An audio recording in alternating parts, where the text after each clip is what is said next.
Come on, boy. Come on. But I sure been faithful. See, God's got a purpose. And I know He's able. I've got a seed in the ground that He's blessing. There's no more stressing. I've got a seed in the ground. Now I'm knowing because it's showing my season for grace, for favor. In other words, when we all say, This is my season to do what? to reap what I have sown. This is My season for grace, for grace, for favor. for favor. This is my season to reap what I have sown. Listen, everything is working together for my good. Say it, church. Everything is working Together together for my for good. my good. Say it again, church. Everything is working Together together for my for good. my good. Say it again, church. Everything is working Together together for my good. for my good. Say it real simple like this. Say it's good. It's Say good. it's good. It's Say good. it's good. It's good. Say it. It's working for my Say good. it's good. It's good. Say it's good. It's Say good. it's good. It's Say good. it's It's working. working for my Say good. it's good. It's good. It's real good. Say it's good. It's good. Say it. It's working for my Say good. it's good. It's good. Say it's good, y'all. Say it's good. It's good. It's working This for is my my good. season for grace, For favor. I need somebody to prophesy with your body language. Just take a minute to bless God.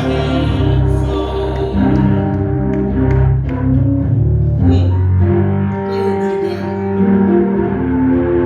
What you say?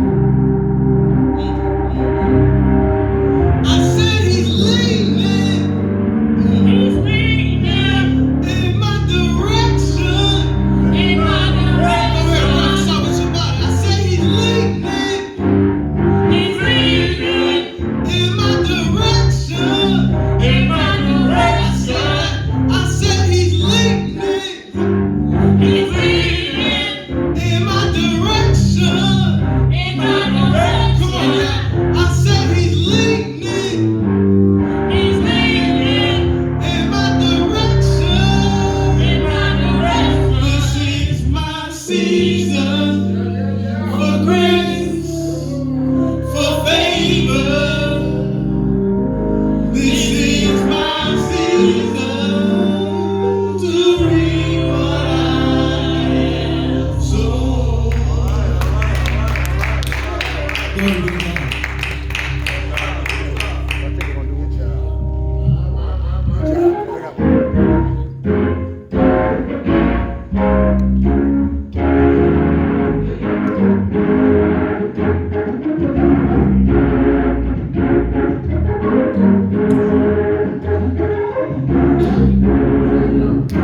Tragedies are commonplace.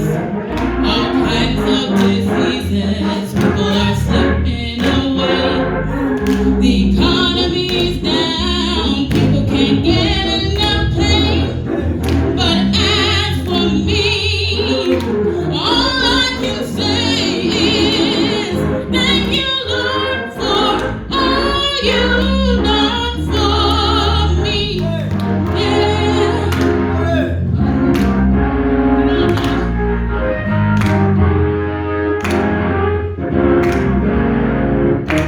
Folks without homes, living out in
abbreviated portion of our choir. Thank them for their spirit and Amen. their vigor and fight and fervor which they're seeing today.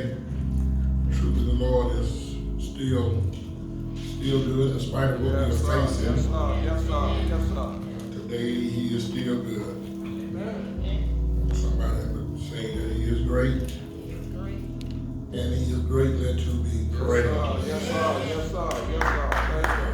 I'm excited to know that even in a near empty church, that folks still can praise the Lord. All right. Amen. To thank our deacons, a couple of our deacons are here, preachers, and those of you who may be listening and looking on Facebook and live streaming, we're so happy to share again with you today. We too will be glad when everything is back to normal. Because we suddenly missed the fellowship of all of our saints. All right. But in spite of that, the Bible says all things work together Yes, sir. Yes, sir. for the good of those who love God, who are called according to His purpose. So sometimes you just have to, even when you don't get everything you want, sometimes you just got to thank God for what you got left. Things may not be what we want right now, but we need to thank Him that things are as well as they are. I'm not going to be long. I want to sing a verse of the song that I don't sing very often, but I want to. I don't know, my brother been kind of sick in Mississippi, so I want to sort of dedicate a song to Bobby. I'm going with my brother. All right. If he is looking and listen. Though the storm keep on raging in my life, and sometimes it's hard tell the night from day. All right.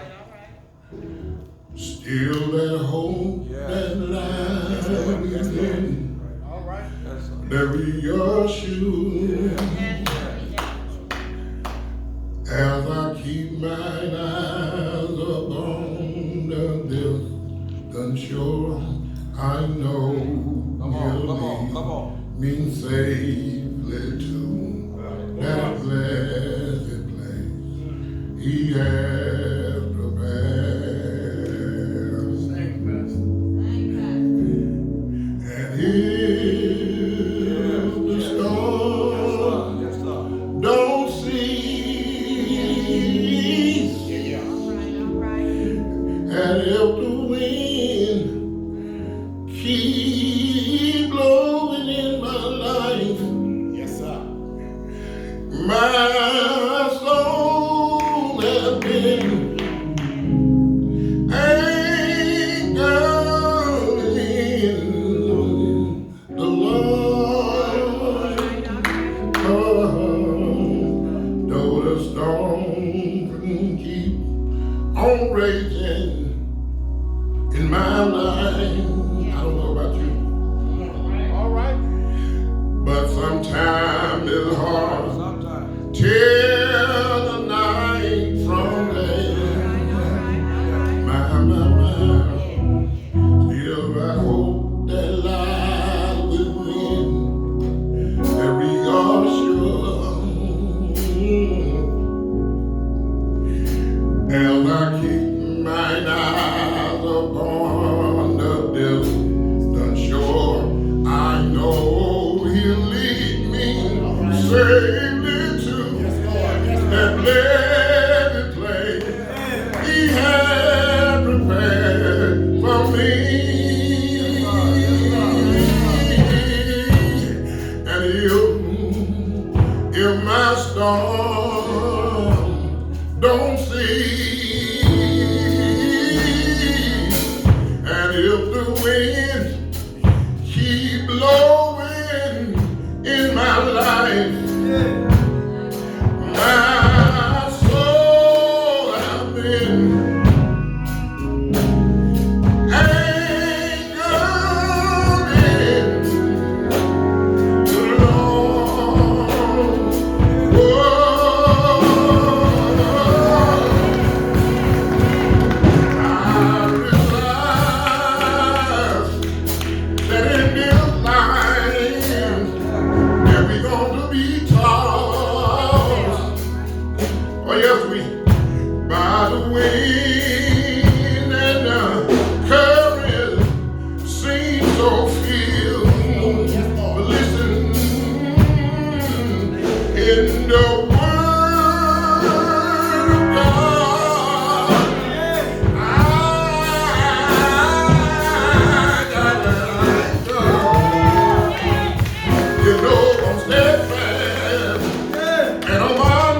talk today for a few minutes with you from the 14th chapter of Exodus. All right, come on. The 14th chapter of Exodus, in these tough times in which we live, in this very strange, in these strange days that we're facing. Now I want to share with you, and I hope that what I say today will be a blessing to inspire and perhaps to encourage someone who will listen to my voice. In the 14th chapter of the Old Testament, the book that is called Exodus. And I want to read from the 13th verse, familiar story, a familiar narrative. Amen. And verse 13 says this, "And Moses said unto the people, Fear ye not, stand still, and see the salvation of the Lord, which he will show to you today. For the Egyptian whom ye have seen today, ye shall see them again no more forever. The Lord shall fight for you, and ye shall hold your peace." I want to talk about today what to do when you don't know what to do. All right, come on. Come on. What to do when you don't know what to do. I don't think I have to convince anybody today just how difficult it is right now. That all of us living in a strange land. It seems that most of us, if not all of us, who, at the sound of my voice, can witness that you are living in a time now that you have never lived in before. All right. But our experience now is an experience that most of us, if not all of us, have never had before. We've never, I believe, in my lifetime, lived in a time as now that is so uncertain, certain, and so confusing and so scary in so many ways. All right. All right. I wanted to share this with you today, to raise this issue, because life in general, in spite of what we are facing right now, is hard. And I believe that there have come a time, if not now, it will come a time in all of our lives that we face a moment when we throw up our hands, or at least we feel like and say, I don't know what else to do right now. I look at folk every Sunday, and even a few folk that we have here today, sometimes you can look at the face of people, their expression will sometimes give you an idea as it relates to their emotions. That many of us are good at disguising our countenance and our facial expression to make people believe that all is well. All right. All right. When in all actuality, that question is still resounding in their ears and in their conscience. They have reached a point where I just don't know what I'm going to do. Now, it's a common question. Even now, when I look at the news ring, when I listen to the Trump administration and the experts and the medical scientists, when they allocate to us about the probabilities and the possibilities and where we are going as it relates to COVID-19, you can hear in their voices and many times in their inconsistency as it relates to their story, just how confusing in many instances that they are. All right. That many of them confuse the message in one message one day, and it look like it's another message the next day. which make me believe that to some degree, that some of them saying in their mind, they may not verbalize it, they may not manifest it in the manifestation of a conversation, but in so many ways, some of them, if not all of them, are saying the truth of the matter at this moment, we just don't know what to do. But I am encouraged. I am, in spite of the clouds that covers us right now, I am encouraged. Because I often say to my church, this Bible is replete. It is so full of examples and truth. It is so relevant to every situation that knocks on the doors of our contemporary experience. All right. The one thing I like about the Bible is deal with the past, it deal with the present, and then it deals with the future. All right. Talk, man. The Word of God is not a yesterday paper. Come on. Come on. It is not stale, it is not still, it is mobile. To the point that it just keep moving with time. The Bible can never be left behind. It never, even though it's old, it really never get old. It's original, but it keep giving fresh and new stuff. It seems to always be impregnated with, and you wind up learning and seeing something today that perhaps you didn't read about or didn't see yesterday. Amen. And I'm glad because the Bible is not a storybook. This word right here is not a fictional book. It does not deal with fictional characters. So what gives me hope is that these were real folks. Yes, sir. Yes, sir. These were not people that somebody just made up, and these events were not fairy tales. They was real events. What happened to Daniel when he was in the lion's den was not fictional. Not some movie that somebody put together. There really was a fight that the Hebrew boys was in. All right, preacher. And God got them out. Yes, sir. Yes, sir. And there really was, and here's a Red Sea that Moses was down. This stuff happened for real. Yes, sir. All right. And then many times, so many of us are so casual and we are so dismissive of what the Bible says because we have this half belief about the truths of the Bible. Because I know that we are casual and unconcerned because some of the stuff that we read in the Bible, if it had happened in our lifetime, we'll still be talking about it. All right. And most of us would be bragging today if some of this stuff that happened to biblical characters was something that we could have witnessed ourselves. Or something that you read in the paper, but because it's in the Bible, a lot of us don't take it face value. All right.